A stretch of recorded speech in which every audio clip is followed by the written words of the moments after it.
बिस्मिल्लाहिर्रहमानिर्रहीम। आज हम एक्सरसाइज 1.3 शुरू करने वाले हैं। क्वेश्चन नंबर 1 है एक्सरसाइज 1.3 का कि let A and B be 2/3 matrices and let C and D be 2 square matrices which matrix operation are defined. ठीक है, हम ये बताने वाले हैं। फिर हम डायमेंशन की बात करेंगे, डायमेंशन की तरफ जाएंगे। हम जो मैट्रिसेस डिफाइंड है यानी ऑपरेशन हम कर सकते हैं वहाँ पर सब्ट्रैक्शन या एडिशन, तब हम क्या करेंगे, फिर उसके बाद उनका जो रिजल्टेंट मैट्रिक्स है उनका हम ऑर्डर बताएंगे।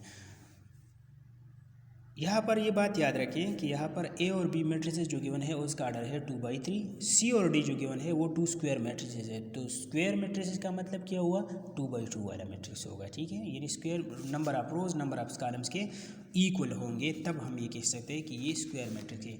ठीक है, स्क्वायर मैट्रिसेस में मैंने बताया था कि जब number of rose number of columns के बराबर हो तब हम एक मैट्रिक्स को स्क्वायर मैट्रिक्स कहेंगे। अगर number of rose number of columns के इक्वल नहीं है तो हम फिर ऐसे मैट्रिक्स को रेक्टेंगुलर मैट्रिक्स कहेंगे। तो यहाँ पर चूंकि ये 2 स्क्वायर मैट्रिसेस की बात हो रही है तो लिहाजा हम सी और डी स्क्वायर मैट्रिसेस लेंगे। ठीक है, ये डिपेंड नहीं करता, हम 2/2 भी ले सकते हैं, 3/3 भी ले सकते हैं, 4/4 भी ले सकते हैं, लेकिन कंडीशन क्या है कि हम number of rose number of columns के बराबर लेंगे।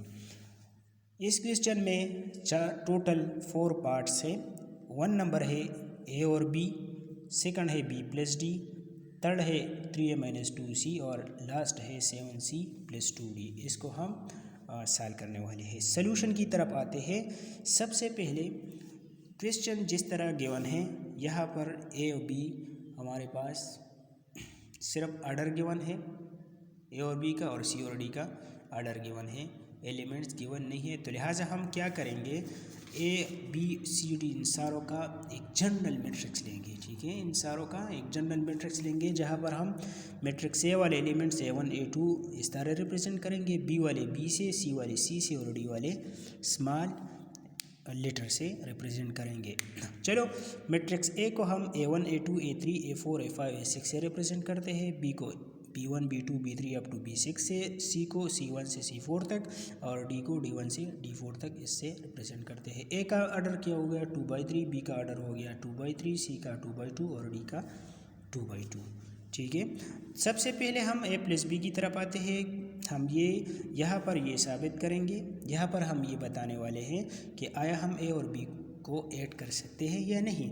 अगर हम ए की तरफ देखें और बी की तरफ देखें तो यहाँ पर आप बता सकते हैं कि यहाँ पर कितने रोज़ है 2, यहाँ पर कितने रोज़ है, यहाँ पर भी 2 रोज़ है, यहाँ पर कॉलम कितने हैं 3 और यहाँ पर भी कॉलम 3 है, यानी दोनों का ऑर्डर क्या है, सेम है। Number of rows number of columns के बराबर है दोनों के, तो लिहाजा हम एडिशन कर सकते हैं। हम ये लिख सकते हैं A and B are conformable for addition, क्योंकि हम एडिशन कर रहे हैं। यहाँ पर देखें हम एडिशन कर रहे हैं तो लिहाजा हम एडिशन लिखेंगे। अगर यहाँ पर माइनस आ गया तब हम ये एडिशन की जगह सब्ट्रैक्शन लिखेंगे। एडिशन और सब्ट्रैक्शन के लिए सेम रूल है, ये याद रखें।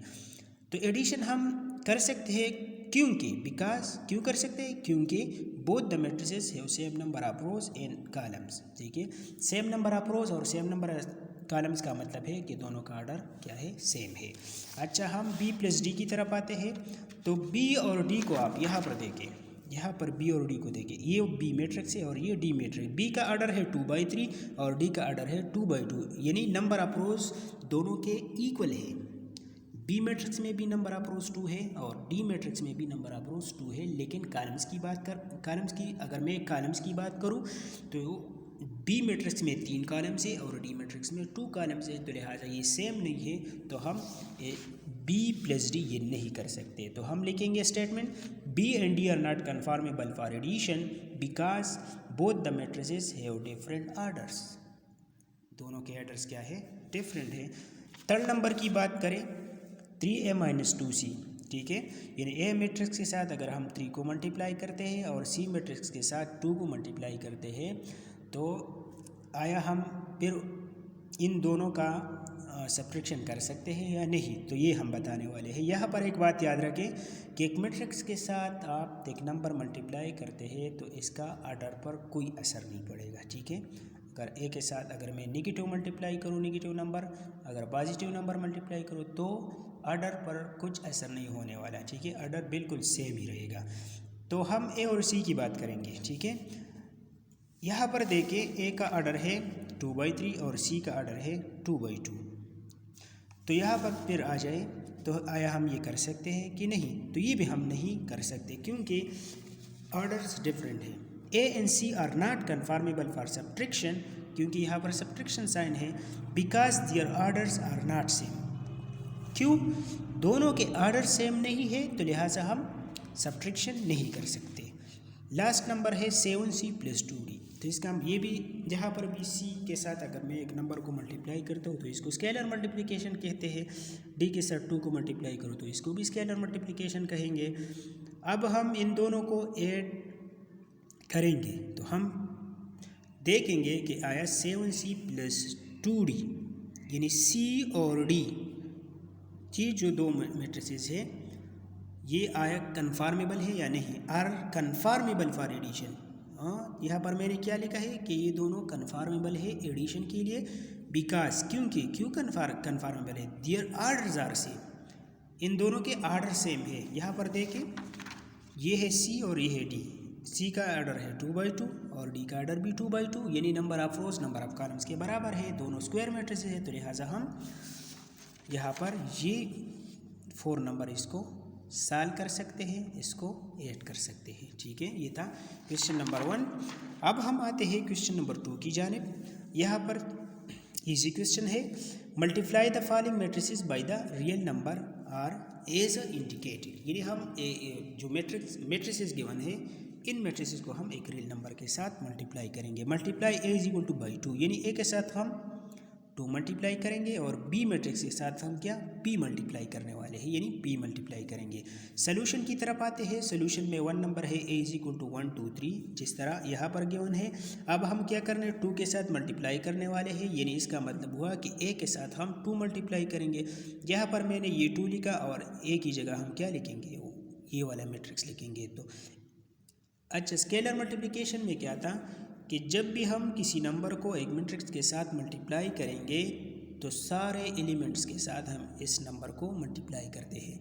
तो इसको आप मल्टीप्लाई करें, 2 को 1 के साथ करें तो 2 आएगा, 2 को 2 के साथ मल्टीप्लाई करें 4 आएगा और 2 और 3 क्या आएगा 6 आएगा। ये हमारे पास 1 का आंसर है। 2 की तरफ आते हैं, B is equal to A B C D E F, और यहाँ पर यह है कि आप इस मैट्रिक्स को P के साथ मल्टीप्लाई करें, यानी P क्या है, P हमारे पास एक रियल नंबर है, जनरल ये दिया है, ठीक है। तो इस P को हम इस मैट्रिक्स के साथ मल्टीप्लाई करेंगे, जिस तरह मैंने बताया भी था कि अगर जब हम मल्टीप्लाई करेंगे तो क्या करेंगे, ये करेंगे कि इस P को सारे एलिमेंट्स के साथ, जितने भी एलिमेंट्स हैं उन सारों के साथ हम P को मल्टीप्लाई करेंगे। तो P सारों के साथ हम जस्ट वही मैट्रिक्स आएगा, लेकिन हर एलिमेंट के साथ क्या आएगा P आएगा। तो ये हमारे पास 2 का आंसर है। अच्छा, क्वेश्चन 3 की अगर हम बात करें तो क्वेश्चन 3 में हम क्या फाइंड करने वाले हैं, हम x की वैल्यू फाइंड करेंगे। 4x इज इक्वल टू इसके बराबर है, ठीक है, और हम x फाइंड करने यानी मैट्रिक्स x फाइंड करेंगे। तो सोल्यूशन की तरफ आते हैं, ये गिवन है हमारे पास, ठीक है। अब आपने ये पहले भी पढ़ा था, ठीक है, कि जब हम किसी वेरिएबल की वैल्यू फाइंड करते हैं, ठीक है, तो हम उस वेरिएबल को लेफ़्ट साइड पर लिखेंगे और इस वेरिएबल के साथ जो भी एलिमेंट, जो भी नंबर मल्टीप्लिकेशन में हो, डिवीज़न में हो, एडिशन में हो या सब्ट्रैक्शन में, तो इसको हम सेकंड साइड पे ट्रांसफ़र करेंगे। तो यहाँ पर चूँकि 4x के साथ मल्टीप्लिकेशन में है तो ये हम इस तरह ट्रांसफ़र नहीं कर सकते। तो मल्टीप्लिकेशन केस में हम इस साइड को 4 पर डिवाइड करेंगे, ठीक है। तो 4x को मैंने क्या किया, 4 पर डिवाइड किया। अब हम इस साइड को 4 पर डिवाइड करने वाले हैं, तो लिहाजा ये वाला 4 हम इधर भी लगाएंगे, ठीक है, 1/4 लगाएंगे, ठीक है। तो इस फॉर्म में आप इसको 4 नहीं लगाएंगे, ठीक है। यहाँ पर देखें ये 4x ऑलरेडी था यहाँ पर, ठीक है, लेकिन एक्स्ट्रा जो 4 था वो नीचे वाला 4 है, एक्स्ट्रा 4 नीचे वाला 4 है। तो लिहाजा अगर मैंने 4 को नीचे लिखा है तो यहाँ पर भी हमें यहाँ पर हम नीचे लिखेंगे, ठीक है। तो 4 को अगर 4 डिवाइड करूँ तो इससे क्या आएगा, 1 आएगा। और हम 1 एज अ कोफिशिएंट नहीं लिख सकते, पावर को भी नहीं लिख सकते एज अ 1 और कोफिशिएंट को भी 1 नहीं लिख सकते, तो लिहाजा हम जस्ट x लिखेंगे। इस साइड को हम, अच्छा यहाँ पर देखिए ये है 1/4 और यहाँ पर सारे एलिमेंट्स है। तो 1/4 में आप लोग ये समझ सकते हैं, आप लोगों को पता है कि 1 को हम न्यूमरेटर और 4 को हम डिनोमिनेटर कहते हैं। तो मल्टीप्लिकेशन रूल यही है कि हम न्यूमरेटर को न्यूमरेटर के साथ और डिनोमिनेटर को डिनोमिनेटर के साथ मल्टीप्लाई करेंगे। ये जितने भी नंबर्स के, या मैं ये आपको बताऊँ कि जितने भी नंबर्स हैं जहाँ पर फ्रिक्शन नहीं है, फॉर एग्जांपल ये 1 2 ये सारे फ्रिक्शन में तो नहीं है, ये सिंपल नंबर्स है, तो ये एज आ हम न्यूमरेटर लेंगे, ठीक है। अगर मैं 2 के नीचे 1 लिखूँ, इस 9 7 जो भी एलिमेंट है, अगर नीचे मैं 1 लिखूँ तो इससे कुछ फ़र्क नहीं पड़ेगा, अगर ऊपर लिखूँ 1 तो फिर फ़र्क पड़ेगा, ठीक है। क्यों? क्योंकि ये हम एज आ न्यूमरेटर लेंगे। तो अब इन सारे एलिमेंट्स को हम 1 के साथ मल्टीप्लाई करेंगे, 4 के साथ मल्टीप्लाई नहीं करेंगे, ठीक है। तो सारों को आप 1 के साथ मल्टीप्लाई करें तो नीचे क्या आएगा, 4 आएगा। अब यहाँ पर मैंने क्या किया, चूँकि नीचे 4 है, 1/4 आप लीजिएगा। अब ये 2 डिवाइड बाई 4 है, ठीक है। 2 को मैंने क्या किया, इसको 2 पर डिवाइड किया और 4 को 2 पर डिवाइड किया। जब मैंने 2 को डिवाइड किया तो ये 7 आएगा और 4 को 2 पर डिवाइड करें तो इससे 2 आएगा। 1/4 आप लीजिएगा, 4/4, 4 को 4 पर डिवाइड करें तो 1 आएगा। ये भी 2/4 है तो इससे भी 1/2 आएगा। ये 3/4 आएगा, ये -1/4, 9/4, 7/4, ये हमारे पास क्या हो गया। क्वेश्चन नंबर 3 का आंसर ये आ गया, ठीक है। अब हम जाते हैं क्वेश्चन नंबर 4 की तरफ। क्वेश्चन नंबर 4 है, if a is equal to 1 2 3 4 5 6 and b is equal to -3 -2 1 -5 4 3 then find 3a minus b। फिर हम ये फाइंड करेंगे। तो 3a माइनस b का मतलब ये हुआ कि 3 यहाँ पर मैंने लिख दिया, फिर उसके बाद मैंने मैट्रिक्स a लिखा है और फिर माइनस लगाएंगे, फिर b मैट्रिक्स लगाएंगे। यहाँ पर सबसे पहले हम स्केलर मल्टीप्लिकेशन करेंगे, यानी 3 को सारे एलिमेंट्स के साथ मल्टीप्लाई करेंगे। तो ये क्या बनेगा, 3, ये 6 बनेगा, ये 9 बनेगा, ये 12 बनेगा, और 3 5 15 और 3 6 18 आएगा। ये होगा माइनस और ये सेकंड मैट्रिक्स। अब हम क्या करने वाले हैं, हम सब्ट्रैक्शन करने वाले हैं। दोनों का ऑर्डर सेम है, लिहाजा हम सब्ट्रैक्शन कर सकते हैं। तो 3 ये वाला जो माइनस है, ये वाला माइनस ये यहाँ से आ गया, ठीक है। और ये जो माइनस है ये 3 के साथ अपना है, ठीक है। तो ये सेम एलिमेंट्स हम यहाँ लिखेंगे, -3, यहाँ 6 -2 9 -1, ठीक है, ये वाला 12 -5 12 -5 15 -4 और 18 -3। अच्छा, यहाँ पर मैंने क्या, माइनस और माइनस को क्या करेंगे, मल्टीप्लाई करेंगे। यहाँ पर एक बात याद रखें, अगर फॉर एग्जांपल यहाँ पर माइनस है और यहाँ पर -2 है तो ये दोनों जो है ये क्या होंगे, ये दोनों मल्टीप्लाई होंगे। यानी स्मॉल ब्रैकेट अगर आ जाए तो इसका मतलब होगा मल्टीप्लिकेशन, ठीक है। स्मॉल ब्रैकेट, एक निगेटिव इधर है, एक इसके बाहर है, तो इसका मतलब है कि निगेटिव और निगेटिव को आप मल्टीप्लाई करें तो इससे क्या आएगा, प्लस आएगा। एक और बात यहाँ पर याद रखें, अगर हम सिंबल्स की बात करते हैं, मैं अगर सेम नंबर को क्या करता हूँ, फॉर एग्जांपल प्लस, इनको मल्टीप्लाई करता हूँ तो इससे प्लस आएगा, ठीक है। अगर मैं प्लस को प्लस के साथ मल्टीप्लाई करता हूँ तो इससे प्लस आएगा, निगेटिव को निगेटिव के साथ मल्टीप्लाई करते हैं इससे भी प्लस आएगा। लेकिन अगर डिफरेंट साइन है, चाहे पॉजिटिव फर्स्ट नंबर पर हो या निगेटिव फर्स्ट नंबर पर, लेकिन ये क्या आएगा, इससे माइनस आएगा। अगर माइनस फर्स्ट नंबर पर आ जाए प्लस सेकंड नंबर पर तो इससे भी निगेटिव आएगा। यानी जो भी नंबर है, जस्ट अब चलो हम नंबर लेते हैं, फॉर एग्जांपल -2 और -3 को हम मल्टीप्लाई करने वाले हैं। तो सबसे पहले हम साइन को मल्टीप्लाई करते हैं, माइनस और माइनस से प्लस आएगा और 2 3 जार क्या आएगा, 6। तो हम इसको जस्ट 6 लिखते हैं, ठीक है, प्लस हम नहीं लगाते। अच्छा, एक और एग्जांपल, -2 और ये है मल्टीप्लाई बाई 3, ठीक है। तो यहाँ पर क्या है, इसके साथ प्लस है, प्लस और माइनस को मल्टीप्लाई करें तो माइनस और 2 3 इससे -6 आएगा, ठीक है। तो सेम साइन अगर मल्टीप्लाई होंगे तो प्लस आएगा, अगर डिफरेंट साइन मल्टीप्लाई होंगे तो निगेटिव आएगा, ठीक है, ये याद रखें। तो ये मल्टीप्लिकेशन रूल है, ठीक है। एडिशन सब्ट्रैक्शन के लिए वो अलग रूल है, ठीक है। तो उसको भी हम डिस्कस करेंगे, लेकिन यहाँ पर आप मल्टीप्लिकेशन का ये रूल जो है ये याद रखें। अच्छा यहाँ पर आ जाए 3 और 3 को ऐड करें 6, इससे 8 आएगा, इससे 8 आएगा, इससे 17 और इससे 11 और ये 15 आएगा। तो ये हमारे पास आंसर है क्वेश्चन नंबर 4 का आंसर है 6, 8, 8, 17, 11, 15। यानी हम ये 3a माइनस b, ठीक है, 3a माइनस b, ये हमारे पास जो मैट्रिक्स था इसका आंसर ये आ गया। लास्ट क्वेश्चन की तरफ आते हैं जो आज की वीडियो पर हम ख़त्म करेंगे इसको, ठीक है। वो है क्वेश्चन नंबर 5। क्वेश्चन नंबर 5 को देखें। क्वेश्चन नंबर 5 में है if A is equal to A और B is equal to A वाला मैट्रिक्स, ठीक है।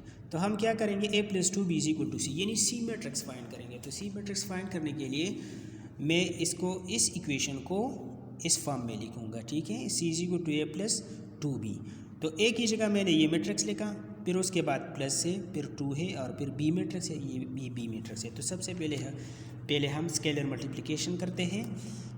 2 को सारे जितने भी एलिमेंट्स हैं उन सारों के साथ आप मल्टीप्लाई करें तो इससे ये वाला मैट्रिक्स बन जाएगा। 2 को 3 के साथ 6 आएगा, 2 को 1 के साथ -2, 2 को 2 के साथ 4, 2 4 8, 2 2 4, 2 5 10, 2 2 4, 2 3 6, 2 0 0। अब हम एडिशन करेंगे, दोनों मैट्रिक्स के आर्डर्स जो है वो सेम है, लिहाजा हम एडिशन कर सकते हैं। अब 1 के साथ हम 6 को ऐड करेंगे, 2 के साथ -2 को ऐड करेंगे, -3 के साथ 4 को ऐड करेंगे, इसी तरह 5 के साथ 8 ऐड करेंगे, 0 के साथ 4, 2 के साथ 10, 1 के साथ 4, -1 के साथ 6, 1 के साथ 0, ठीक है। ये सारे आ गए। अब 1 इसको ऐड करें, 1 और 6 को ऐड करने से 7, और ये यहाँ पर देखें, यहाँ पर 0 आ गया। 2 + -2, यहाँ पर अगर मैं लिखूँ 2 + -2, अब यहाँ पर 2 आ गया। प्लस और माइनस को आप लोग मल्टीप्लाई करें तो प्लस और माइनस को मल्टीप्लाई करने से माइनस आएगा और ये 2 बन जाएगा। अब यहाँ पर क्या करेंगे, यहाँ पर इसके साथ प्लस और इसके साथ ये दोनों एक दूसरे के एडिटिव इनवर्स हैं, तो इससे क्या आएगा, 0 आ जाएगा, ठीक है। तो ये 0 मैंने इसलिए लिखा है। -3 + 4, ये 1, इससे 1 -3 + 4, इसको देखें, यहाँ पर है -3 और +4। अच्छा, मैं यहाँ पर एक और रूल आपको बताने वाला हूँ कि मल्टीप्लिकेशन में सेम साइन को मल्टीप्लाई करने से प्लस आएगा और डिफरेंट साइन को मल्टीप्लाई करने से नेगेटिव आएगा।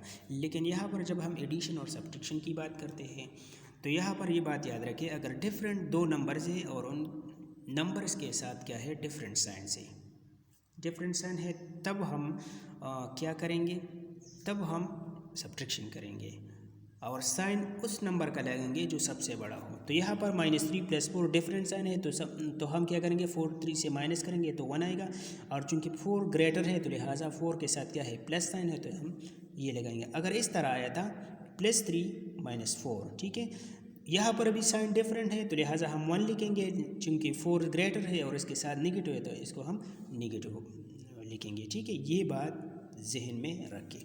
तो यहाँ पर ये वाला मैट्रिक्स आ गया, तो लिहाजा ये हमारे पास क्वेश्चन नंबर 5 का आंसर है।